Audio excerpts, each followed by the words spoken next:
Hei, imeline hing! Olen Laina Helenorm ja sa kuulad mini-jutupäevikut Mõttekoht.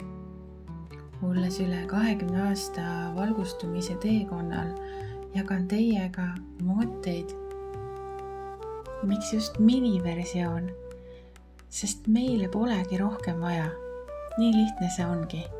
On vaja võtta üks teema ja sellesse iseseisvalt süveneda. Meie aju mitmeid teemasid korraga nii ehk naa sügavalt läbi ei võta, mistõttu see 5 minutit annab palju võimsama tulemuse kui 10 pikka podcasti.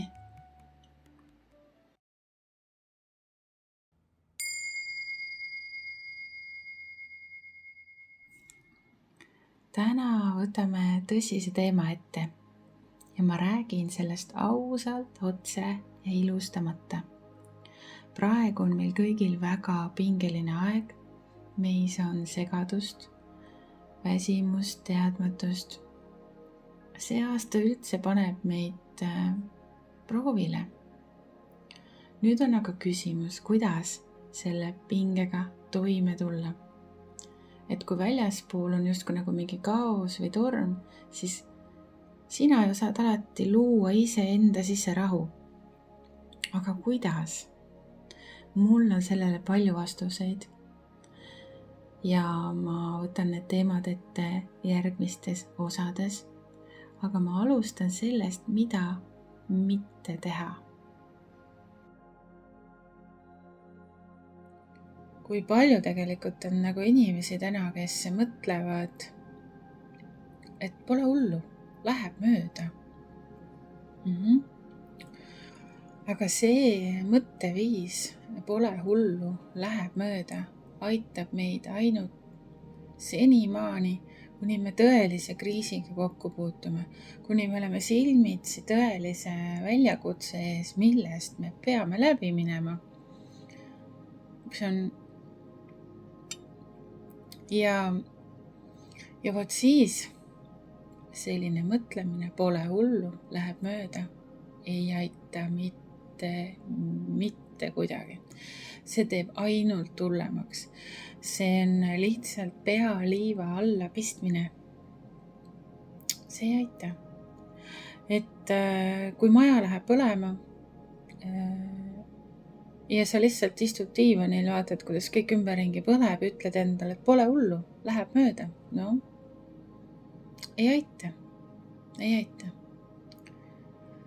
Et kui sa pead ikka ise sealt diivanilt püsti tõusma, majast välja minema, endale abi pakkuma, enda eest hoolitsema,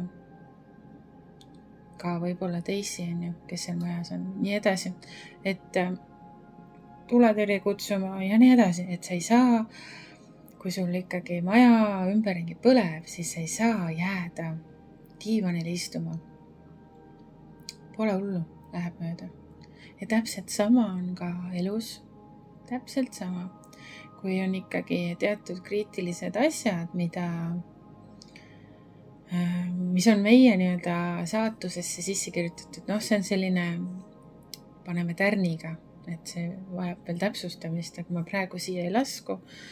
Otseselt saatust pole olemas, aga on teatud kokkulepped ja teatud skript, millega me siia maailma tuleme, siia maa peale. Ja kui see nüüd satub olema see, mida sa pead läbi tegema, siis sellest ei ole pääsu ja sellest ei ole kuidagi ka abi, kui sa ütled, et pole hullu, läheb üle. Lihtsalt ei lähe üle. Ja läheb ainult hullemaks ja hullemaks. Nii kaua, kuni sa tuled ja tuled ise püsti ja kõnnid sellest diivanist ja sellest toast ja sellest majast välja. Kuni sa hakkad ise midagi tegema. Sina ise. See on tegelikult selline ta on vastutuse võtmise õpetus. Elu tuleb sulle õpetama seda, et sina oled ise oma elu eest vastutav.